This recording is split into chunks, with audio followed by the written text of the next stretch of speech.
श्रीमद् भगवद गीता के चतुर्थ अध्याय के द्वादश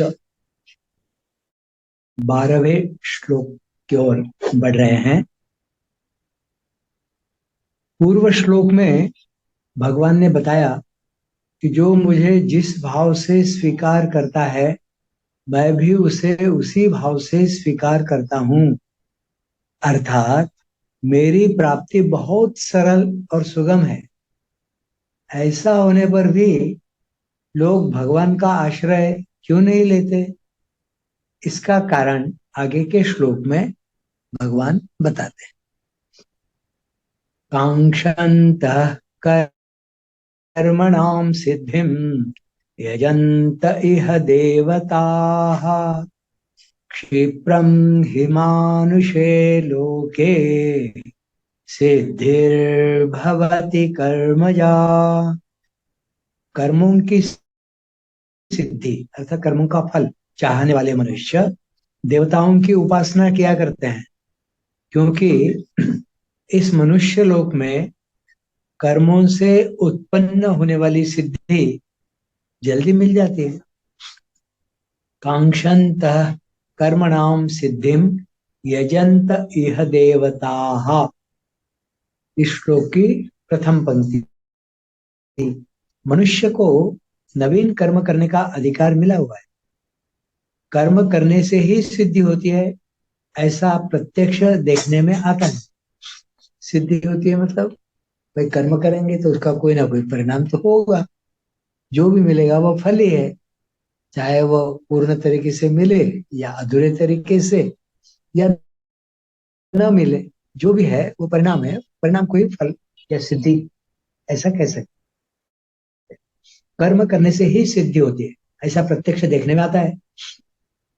इस कारण मनुष्य के अंतःकरण में यह बात दृढ़ता से बैठी हुई है कि कर्म किए बिना कोई भी वस्तु नहीं मिलती। यदि कर्म नहीं करेंगे तो उसका फल कैसे होगा? भाई उसका कोई ना कोई परिणाम कैसे निकलेगा? नहीं निकल पाए तो कर्म तो करना ही पड़ेगा। यह बात उसके अंतःकरण में बैठी हुई है। मनुष्य वे ऐसा समझते हैं कि सांसारिक वस्तुओं की तरह भगवान की प्राप्ति भी कर्म करने से ही होती है। अर्थात तप ध्यान समाधि आदि करेंगे तो उसका कोई ना कोई फल मिलेगा, तो भगवान भी वैसे ही मिलेंगे। नाशवान पदार्थों की कामनाओं के कारण उनकी दृष्टि इस वास्तविकता की ओर जाती ही नहीं कि सांसारिक वस्तुएं कर्मजन्य है, एक देशीय है, हमें नित्य प्राप्त नहीं है, हमारे से अलग हैं और परिवर्तनशील है। इसलिए उनकी प्राप्ति के लिए कर्म करने आवश्यक है। परंतु भगवान कर्मजन्य नहीं है, सर्वत्र परिपूर्ण है, हमें नित्य प्राप्त है, हमारे से अलग नहीं है और अपरिवर्तनशील है। इसलिए भगवत प्राप्ति में सांसारिक वस्तुओं की प्राप्ति का नियम नहीं चल सकता। भगवत प्राप्ति केवल उत्कट अभिलाषा से होती है। उत्कट अभिलाषा जागृत न होने में खास कारण सांसारिक भोगों की कामना ही है। भगवान तो पिता के समान है और देवता दुकानदार के समान। भगवान तो पिता के समान है और देवता दुकानदार के समान। अगर दुकानदार वस्तु न दे तो उसको पैसे लेने का अधिकार नहीं है, परंतु पिता को पैसे लेने का भी अधिकार है और वस्तु देने का भी। बालक को पिता से कोई वस्तु लेने के लिए कोई मूल्य नहीं देना पड़ता, पर दुकानदार से वस्तु लेने के लिए मूल्य देना पड़ता है। ऐसे ही भगवान से कुछ लेने के लिए कोई मूल्य देने की जरूरत नहीं है, परंतु देवताओं से कुछ प्राप्त करने के लिए विधि पूर्वक कर्म करने पड़ते हैं। दुकानदार से बालक दिया सलाई चाकू आदि हानिकारक वस्तुएं भी पैसे देकर खरीद सकता है, परंतु यदि वह पिता से ऐसी हानिकारक वस्तुएं मांगे तो वे उसे नहीं देंगे और पैसे भी ले लेंगे। पिता वही वस्तु देते हैं जिसमें बालक का हित हो। इसी प्रकार देवता लोग अपने उपासकों को उनकी उपासना सांगोपांग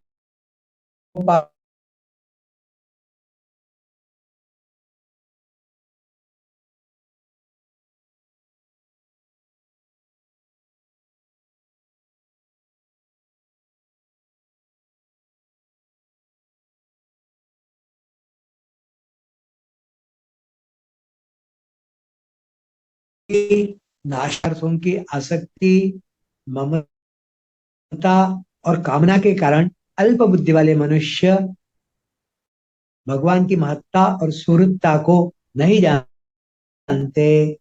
इसलिए वे अज्ञानवश देवताओं की उपासना करते हैं। तो क्या संदर्भ है इसका, क्या तात्पर्य है? तात्पर्य यह है कि भाई आप जो परम पिता है, परम शक्ति है, परम उपास्य है, उसकी आराधना करिए, उसकी पूजा करिए। यदि मांगना है तो उसको मांगिए। तो उसके पास जब जाओगे तो मांगने की कोई बात रहेगी नहीं, क्योंकि वो देने के लिए तैयार बैठे हैं। आपने तो केवल अपना भाव वहां पर प्रदर्शित करना है। लेकिन जो देवता है जिनकी शक्तियां बहुत सीमित है और बहुत थोड़ी है, और वह बहुत जल्दी संतुष्ट भी हो जाती है कि मुझे नौकरी चाहिए, मेरे बेटे का विवाह हो जाए, मुझे इतना धन मिल जाए, मेरा एक मकान मिल जाए, और कुछ आराधना करी और उस बात की संतुष्टि हो गई या उसकी पूर्ति हो गई। तो इस पूर्ति के कारण क्या हो गया? आप उस भगवत प्राप्ति के मार्ग पर जो चल रहे थे वह पूर्ण नहीं हुआ, और इससे संतुष्टि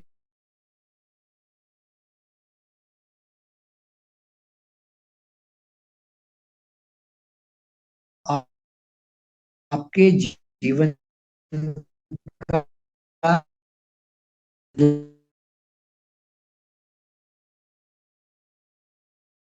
जो सामान्य देवता है होती है, सर्वशक्तिमान है, जो शक्ति का पुंज है, शक्ति का भंडार है, उसकी आराधना करिए, उसकी उपासना करिए। उससे जो कुछ प्राप्त करने की लालसा है वह उसके सामने रहती है कि छोटी छोटी वस्तुओं के लिए आपका, क्योंकि परमात्मा से मांगोगे तो आपका ध्येय भी वैसे ही ऊंचा हो जाएगा, आपका मांगना भी वैसे ऊंचा हो जाएगा। कौन सा ऊंचा होगा? तो वह साक्षात वह, या मोक्ष या मुक्ति या उसका धाम, यह होगा। और इसलिए क्षुल्लक वस्तुएं, क्षुल्लक गोष्ठी, क्षुल्लक बातें ये बच्चों जैसी नहीं मांगनी चाहिए। इसलिए आराधना तो कायदे से बिना मांगे ही करनी चाहिए, मांग कर नहीं। मांग कर नहीं, मांग कर करने से तो छोटी छोटी संतुष्टियां, छोटी छोटी बातें होगी, और फिर हम उसी में उलझे रह जाए। अरे ये तुष्ट हुआ, ये हुआ, ये हुआ, तो फिर कामनाएं और बढ़ती जाएगी, लोभ और बढ़ता जाएगा, फिर राग द्वेष ममता ये सारा कुछ उत्पन्न होता जाएगा। तो इससे तो फिर हम बाहर निकलेंगे ही नहीं। तो यहाँ पर थोड़ा सा सावधान होने की बात है। क्षिप्रम हिमानुषे लोके सिद्धिर्भवति कर्मजा। द्वितीय पंक्ति, यह मनुष्य लोक कर्मभूमि है। कर्मानुबंधीनि मनुष्य लोके, भगवत गीता के 15वें अध्याय में आया है। इसके सिवा दूसरे लोग अर्थात स्वर्ग और नरकादि भोग भूमियां हैं। मनुष्य लोक में भी नया कर्म करने का अधिकार मनुष्य को ही है, पशु पक्षी आदि को नहीं। मनुष्य शरीर में किए हुए कर्मों का फल ही लोक तथा परलोक लोक में भोगा जाता है। मनुष्य लोक में कर्मों की आसक्ति वाले मनुष्य रहते हैं। कर्म संगीषु जायते, कर्मों की आसक्ति के कारण वे कर्मजन्य सिद्धि पर ही लुब्ध होते हैं। कर्मों से जो सिद्धि होती है वह यद्यपि शीघ्र मिल जाती है, तथापि वह सदा रहने वाली नहीं होती। जब कर्मों का आदि और अंत होता है, तब उनसे होने वाली सिद्धि अर्थात फल सदा कैसे रह सकती है? इसलिए नाशवान कर्मों का फल भी नाशवान ही होता है। परंतु कामना वाले मनुष्य की दृष्टि शीघ्र मिलने वाले फल पर तो जाती है, पर उसके नाश की ओर नहीं जाती। विधि पूर्वक संगोपांग किए गए कर्मों का फल देवताओं से शीघ्र मिल जाया करता है। इसलिए वे देवताओं की ही शरण लेते हैं और उन्हीं की आराधना करते हैं। कर्मजन्य फल चाहने के कारण वे कर्म बंधन से मुक्त नहीं होते और परिणाम स्वरूप बारंबार जन्मते और मरते रहते हैं। जो वास्तविक सिद्धि है वह कर्मजन्य नहीं है। वास्तविक सिद्धि भगवत प्राप्ति है। जो वास्तविक सिद्धि है वह कर्मजन्य नहीं है, मतलब कर्म करने से नहीं प्राप्त होती। वास्तविक सिद्धि कौन सी है? तो वास्तविक सिद्धि भगवत प्राप्ति है।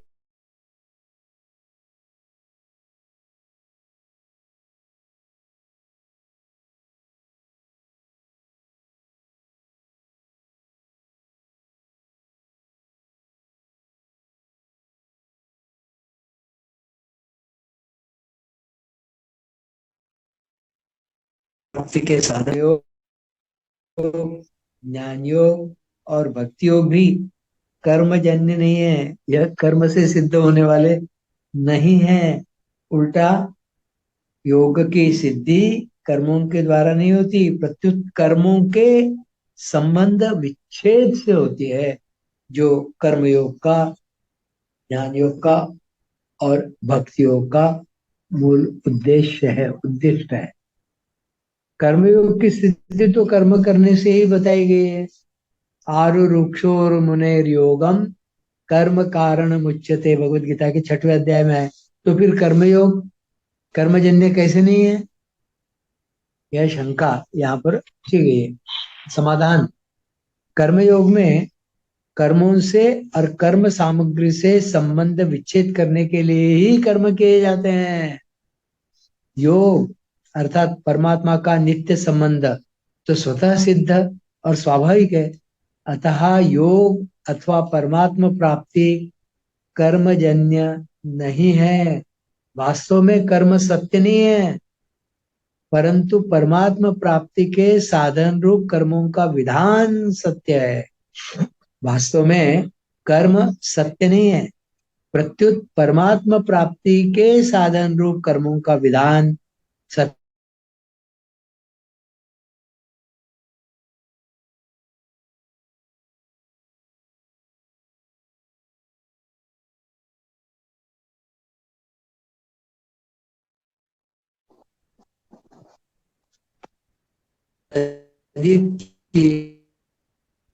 गीता के 17वें अध्याय में यह बात आई है।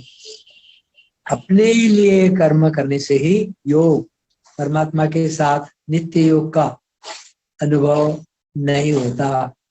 अपने लिए कर्म करने से ही योग का अनुभव नहीं होता। कर्म योग में दूसरों के लिए ही सब कर्म किए जाते हैं, अपने लिए अर्थात फल प्राप्ति के लिए नहीं। कर्मण्येवाधिकारस्ते मा फलेषु कदाचन, भगवद गीता के 2 अध्याय के 47वें श्लोक में यह बात आई हुई है और बहुत अत्यधिक उच्चारित किए जाने वाला यह श्लोक है। अपने लिए कर्म करने से मनुष्य बंधता है और दूसरों के लिए कर्म करने से वह मुक्त होता है। कर्म योग में दूसरों के लिए ही सब कर्म करने से कर्म और फल से संबंध विच्छेद हो जाता है, जो योग का अनुभव कराने में हेतु है। कर्म करने में पर अर्थात शरीर, इंद्रियां, मन, बुद्धि, पदार्थ, व्यक्ति, देश, काल आदि परिवर्तनशील वस्तुओं की सहायता लेनी पड़ती है कर्म करने में। पर अर्थात शरीर, इंद्रिया, मन, बुद्धि, पदार्थ, व्यक्ति, देश, काल आदि ये जो सारी परिवर्तनशील वस्तुएं हैं उनकी सहायता लेनी पड़ती है। पर की सहायता लेना परतंत्रता है, लेकिन इन वस्तुओं की, इन उपकरणों की सहायता लेना जिसे पर कहा गया है, यह परतंत्रता है। स्वरूप जो का त्यों है, उसमें कभी कोई परिवर्तन नहीं होता, इसलिए उसकी अनुभूति में पर कहे जाने वाले शरीर आदि पदार्थों के सहयोग की लेश मात्र भी अपेक्षा, आवश्यकता नहीं है। पर से माने हुए संबंध का त्याग होने से स्वरूप में स्वतः सिद्ध स्थिति का अनुभव हो जाता है। संबंध 8वें श्लोक में अपने अवतार के उद्देश्य का वर्णन करके 9वें श्लोक में भगवान ने अपने कर्मों की दिव्यता को जानने का महात्म्य बताया। कर्मजन्य सिद्धि चाहने से ही कर्मों में अदिव्यता, मलिनता आदि है, अदिव्यता अर्थात मलिनता आती है। अतः कर्मों में दिव्यता, पवित्रता कैसे आती है, इसे बताने के लिए अब भगवान अपने कर्मों की दिव्यता का वर्णन करते हैं। 13वां और 14वां श्लोक।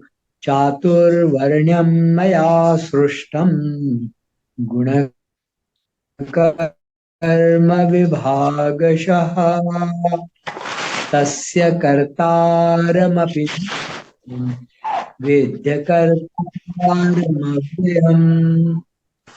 मां कर्माणि कुर्वन्ति न मे कर्मफले स्पृहा इति मां योऽभिजानाति कर्मभिर्न स विबध्यते।